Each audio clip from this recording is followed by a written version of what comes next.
कि उसमें बैठकर भोले बाबा ने पार्वती जी को अमर कथा पारायण कराई थी, श्रवण कराई थी, सुनाई थी।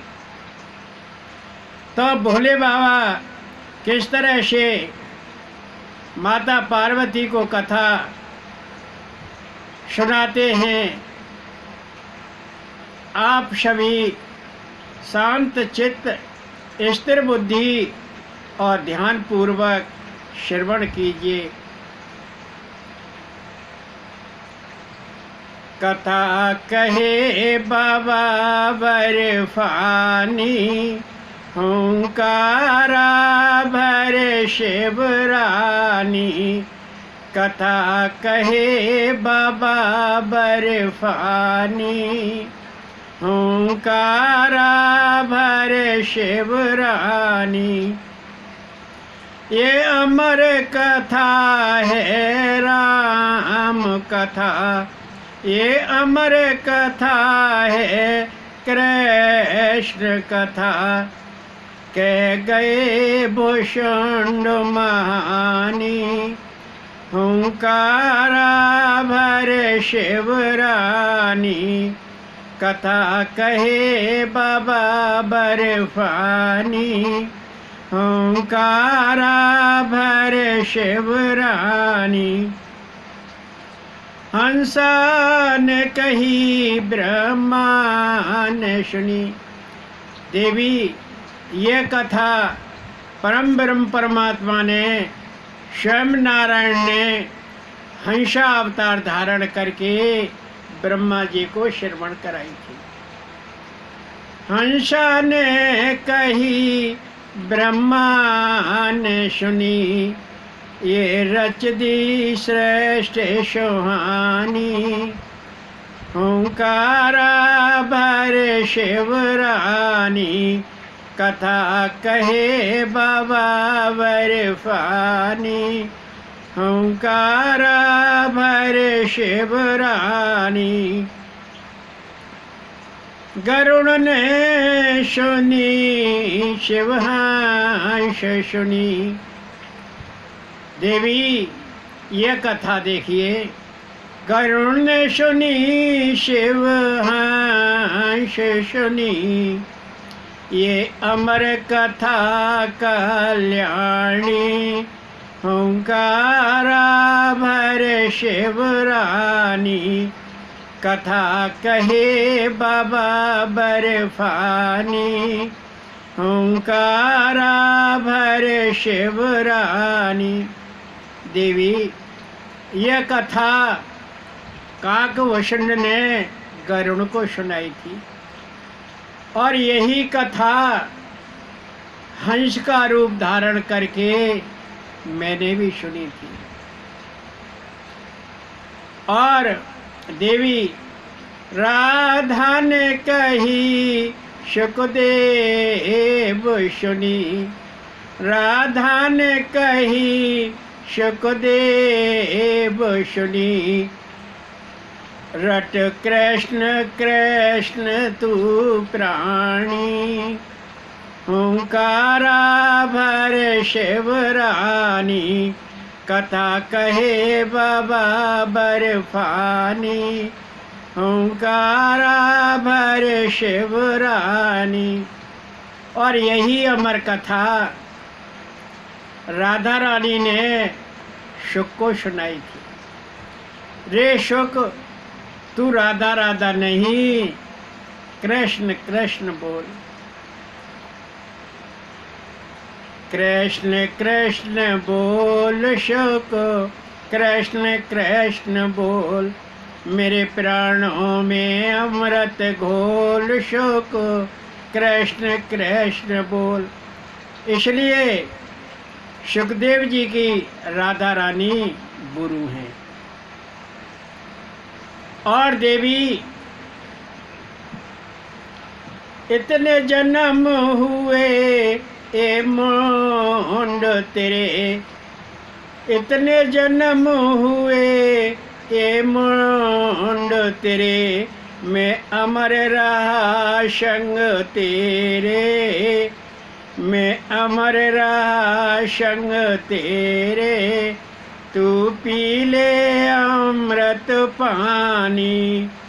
हुंकारा भरे शिवरानी, कथा कहे बाबा बर्फानी। और भोले बाबा ने क्या कहा कि देवी, यदि मैं अमर नहीं होता तो मर जाता, क्योंकि मैंने 2 बार विष का पान किया था। सतयुग में जब समुद्र मंथन हुआ था तो सबसे पहले कालकूट नामक विष निकला था, और वह विष मैंने ही पिया था। दूसरा, नंदभवन में जब पूतना भगवान श्री वासुदेव को, बाल कृष्ण को मारने के लिए आई थी, अपने आंचल पर दूध मलकर, विष मलकर, तो वह विष मैंने ही पिया था। तो देवी, विष अमृत पिया, विष पूत न पिया, विष अमृत पिया, विष मंथन पिया, विष पूत न पिया, विष मंथन पिया, विष पूत न पिया। मैं नीलकंठ जग जानी, वो कृष्ण ही कल्याणी। तू भजले तनक हे रानी, तू अमर होए शमानी। हुंकारा भरे शिवरानी, कथा कहे बाबा बर्फानी। तो भोले बाबा कहने लगे कि देवी, ये मुंड तेरे ही हैं और तेरे इतने जन्म हो चुके हैं, और मैं अजर अमर हूँ और मैं तेरे संग रहा हूँ। यदि मैं अमर नहीं होता तो अब कब का मर जाता, अब तक कब का मर जाता। मैंने 2 बार विष पिया। एक बार सतयुग में जब समुद्र मंथन हुआ था तब पिया, और दूसरी बार जब पूतना बाल कृष्ण को अपने आंचल पर विष मल कर आई थी और भगवान को दूध पिलाना चाहती थी, तब मैंने उस विष को पिया था।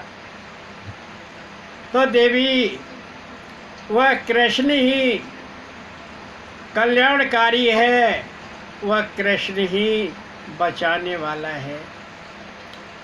और भगवान श्री वासुदेव की वजह से मेरा कुछ नहीं हुआ,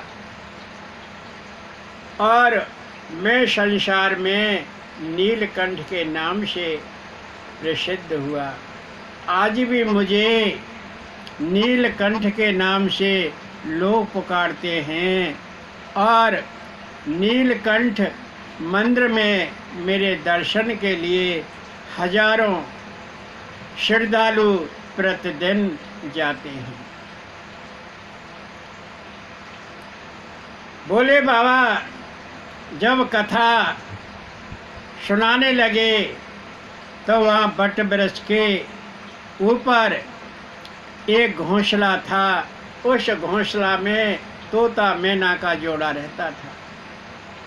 तोता मैना तो उड़ गए, परंतु वह अंडा उन्होंने सह रखा था और अंडा वहीं रखा था। जब भोले बाबा ने कथा कहना आरंभ किया, भोले बाबा की गरम गरम सांसों से वो अंडा फूटा और उसमें से एक शुक बच्चा निकला, तोता का बच्चा निकला और बट वृक्ष की शाखा पर बैठ गया।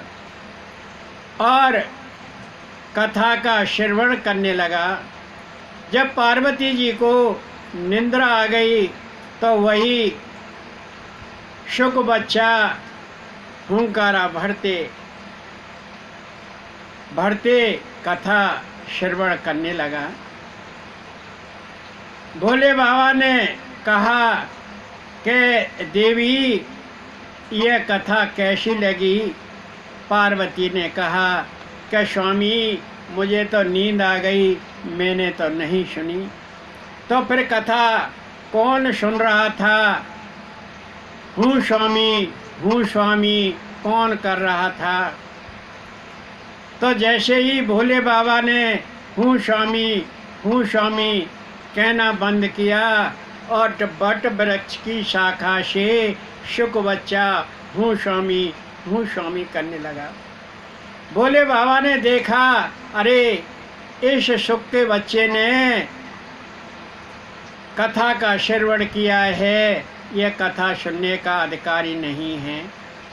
और इसने व्यास पीठ से ऊंचा बैठकर कथा सुनी है और छिपकर कथा सुनी है। यह मृत्यु दंड का अधिकारी है, मैं इसे मृत्यु दंड दूंगा। भोले बाबा त्रिशूल लेकर उसके पीछे पीछे दौड़े और तोता आगे आगे। तीनों लोक और 14 भुवनों में तोता के पीछे भोले बाबा घूमते रहे, लेकिन तोता हाथ नहीं आया। तोता और भोले बाबा में 2 अंगुल का फर्क रहा।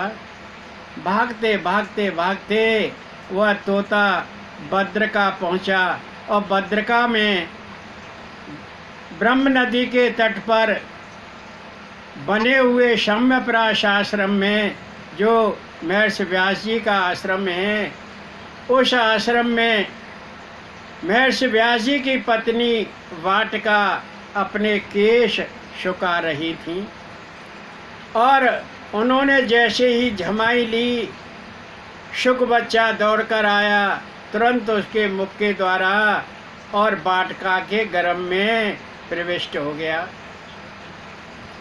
भोले बाबा आए दौड़ते हुए और महर्षि व्यास जी से कहने लगे कि बहर से यहाँ एक चोर आया है। कि नहीं, यहाँ तो कोई नहीं आया। कि नहीं आया है। कि एक तोता आया। हाँ, तोता तो मैंने भी देखा था, वो मेरी पत्नी वाटिका के गर्भ में मुख के द्वारा प्रविष्ट हो गया। कि मैं उसे मारूंगा, उसने अपराध किया है, वह अमर कथा श्रवण का अधिकारी नहीं था और उसने वह कथा चोरी से सुनिए, वह मृत्यु दंड का अधिकारी है, मैं उसे मारूंगा। महर्षि व्यास जी ने कहा कि आपको इसलिए भोले बाबा कहते हैं, आप बड़े भोले हैं। क्या वह कथा श्रवण का अधिकारी था, तभी तो उसने कथा श्रवण की। यदि वो श्री अमर कथा का अधिकारी नहीं होता श्रवण करने का, तो वह कथा कैसे सुनता? वह आपकी अमर कथा सुनकर वह शुक बच्चा अमर हो गया, आप उसे नहीं मार सकते। भोले बाबा कहने लगे कि मैं यहीं बैठता हूँ और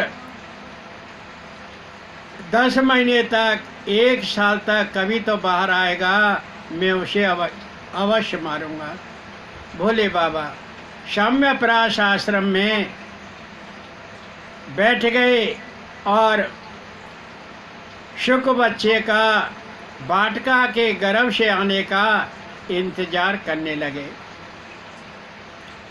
अंदर से गर्भस्थ शिशु ने कहा कि भोले बाबा, आपने तो 1 साल की समाधि ली हुई है, मैंने तो 12 साल की समाधि ली हुई है। बैठे रहिए, मैं 12 साल तक वापस नहीं आऊँ, निकल कर नहीं आऊँगा। ऐसे होते होते बहुत समय बीत गया और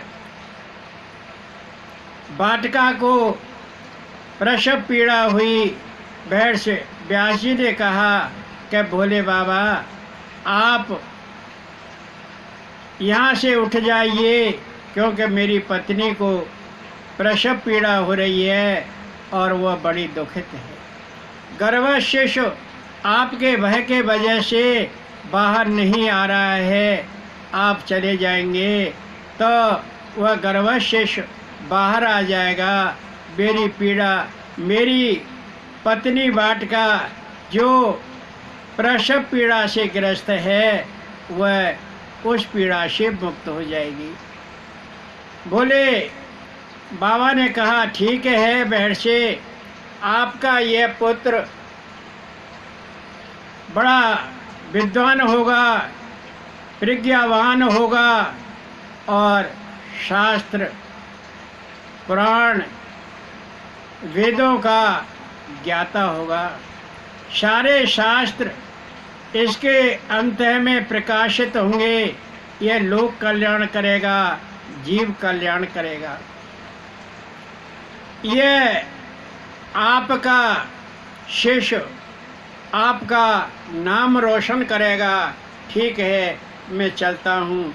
और भोले बाबा शुक बच्चा को आशीर्वाद देकर चले गए।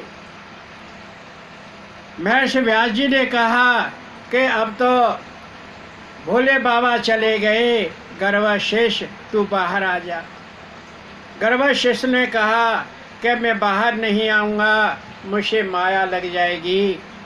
और महर्षि व्यास जी ने कई बार कहा, लेकिन हर बार गर्भशेष मना कर देता कि मैं बाहर नहीं आऊँगा, मुझे माया लग जाएगी। भोले बाबा ने कहा कि क्या किया जाए।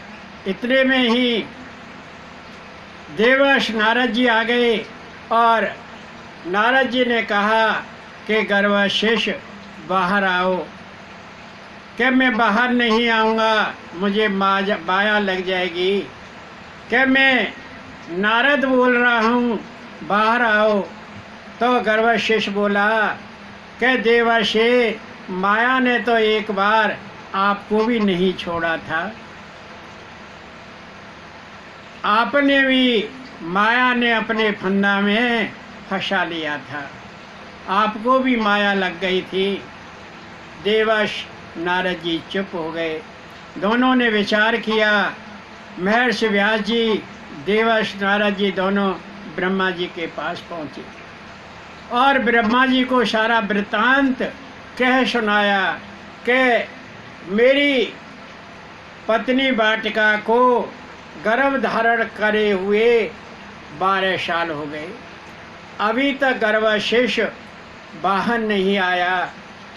ब्रह्मा जी कुछ उपाय कीजिए। ब्रह्मा जी कहने लगे कि महर्षि, आप भगवान वासुदेव के पास जाओ, वही इसका समाधान करेंगे और मैं भी चलता हूँ। महर्षि व्यास जी, देवर्षि नारद जी और प्रजापति ब्रह्मा जी तीनों भगवान श्री वासुदेव के पास गए और भगवान श्री वासुदेव से कहा कि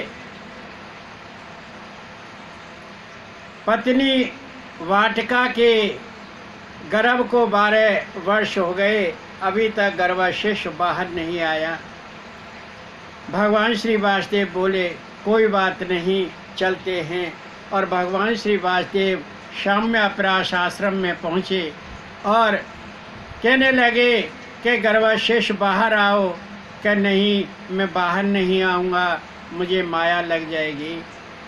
कि मैं कृष्ण बोल रहा हूँ, कि आप तो मेरे आराध्य देव हैं, मैं आपको प्रणाम करता हूँ। आप इस माया को थोड़ी देर के लिए बंद कर लीजिए, रोक दीजिए और मैं बाहर आ जाऊँगा। भगवान श्री वासुदेव ने माया को रोका, माया को बंद किया और गर्भशिष्य बाहर आया। जैसे ही वो बाहर आया 16 साल का हो गया, तरुण युवा हो गया और नाल सहित नंगा धड़ंगा जंगल की ओर भागने लगा। उसके नाल का छेदन भी नहीं हुआ, लौकिक वैदिक संस्कार भी नहीं हुए और जन्म लेते ही वह जंगल की ओर नाल सहित भागने लगा। व्यास जी पीछे पीछे दौड़े कि लौट के आओ, गर्भशिष्य लौट के आओ, बेटा लौट के आओ, लेकिन शुक्र ने कोई उत्तर नहीं दिया। वृक्षों ने ही उस बालक की ओर से उत्तर दिया कि महर्ष व्यास जी आप वापस आओ, यह शुक हमारा है और हम शुकदेव के हैं, ये आपके पास नहीं आएगा, ये हमारे पास रहेगा। महर्षि व्यास जी अपना निराश मन से वापस लौटे और जब वो गए थे तो रास्ते में एक सरोवर पड़ा था, उसमें नग्न देवांगनाएं स्नान कर रही थीं। वह निरावरण थी, नग्न थी, स्नान कर रही थीं। महर्षि व्यास जी ने पूछा कि ये देवी हो, जब मेरा यहाँ होकर तरुण युवा पुत्र गया तो आप नग्न स्नान करती रहीं और जब मैं यहाँ पर गया तो आपने वस्त्र धारण कर लिए क्यों? देवांगनाओं ने उत्तर दिया कि महर्षि आप हंस हैं, आप प्रकांड पंडित हैं, आप दूध का दूध और पानी का पानी कर देते हैं, परंतु आपके अंदर भेद बुद्धि है, आप ये जानते हैं कौन स्त्री है और कौन पुरुष है, और आपका पुत्र तो परमहंस है, उसे तो ये बोध ही नहीं है कि कौन स्त्री है और कौन पुरुष है। इसलिए आप में भेद बुद्धि है और आपका पुत्र भेदाभेद बुद्धि से निवृत्त हो चुका है। इसलिए जब वो यहाँ होकर गया, हम निरावरण नग्न अवस्था में स्नान करती रहीं और आप यहाँ होकर गए तो हमने वस्त्र धारण कर लिए। इस प्रकार देवांगनाओं ने महर्षि व्यास जी को उत्तर दिया। महर्षि व्यास जी शाम्यप्राश आश्रम वापस लौट आए और लौटकर कहने लगे कि क्या किया जाए, जैसे तैसे मुझे पुत्र प्राप्त हुआ और वो भी जन्म लेते जंगल की ओर भाग गया। उन्होंने अपने प्रिय शिष्य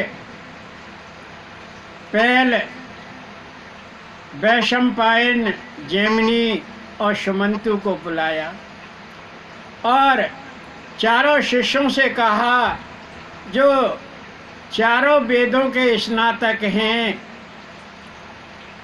कि आप श्लोक याद करके जाओ और जंगल में मेरे जो नवजात पुत्र है उसको श्रवण कराओ। चारों शिष्य श्लोक याद करके गए और जंगल में जाकर सुखदेव जी को सुनाए। सुखदेव जी को वह श्लोक बड़े अच्छे लगे और वो वापस लौट आए और महर्षि व्यास जी से कहा कि अच्छे तो लगे, परंतु वह बोला नहीं। महर्षि व्यास जी ने कहा कि कोई बात नहीं, आप दोबारा याद करके जाओ और पुनः उसको सुनाओ, शायद अब के बोले। फिर दोबारा चारों शिष्य जंगल में गए और सुखदेव जी को श्लोक सुनाए। सुखदेव जी सुनकर बड़े प्रसन्न हुए और कहा कि इन श्लोकों को किसने रचा है और इनको किसने गाया है।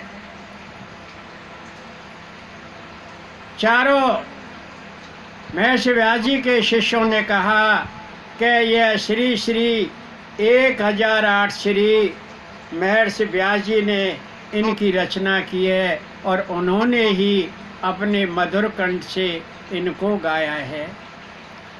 सुखदेव जी बोले कि जो आपके गुरु हैं वो तो मेरे पिताश्री हैं, मैं उनके मुख से उन श्लोकों को सुनूंगा और मैं भी चलता हूँ। सुखदेव जी उन शिष्यों के साथ श्यामाप्रास आश्रम आए और महर्षि व्यास जी ने वह श्लोक सारी भागवत संहिता अपने पुत्र सुखदेव को सुनाई। सुखदेव जी बड़े प्रसन्न हुए और सुखदेव जी ने कहा कि आप इस अपने अमूल्य धन को, अमूल्य संपत्ति को मुझे दे दीजिए, क्योंकि पिता की संपत्ति पर पुत्र का अधिकार होता है, चाहे पिता चाहे पुत्र कितना ही निकम्मा कौन हो। महर्षि व्यास जी ने श्री भागवत संहिता अपने पुत्र सुखदेव जी को सौंप दी। सुखदेव जी का नाम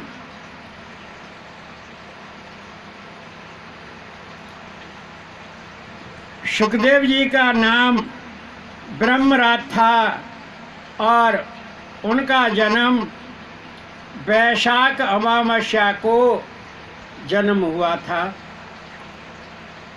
और तोता से उन्होंने मनुष्य रूप में जन्म लिया, सुख से मनुष्य रूप में जन्म लिया, इसलिए ब्रह्मराज सुखदेव कहलाए। इस प्रकार सुखदेव जी का जन्म इस मृत्यु लोक में हुआ और वह भागवत के प्रकांड पंडित हुए।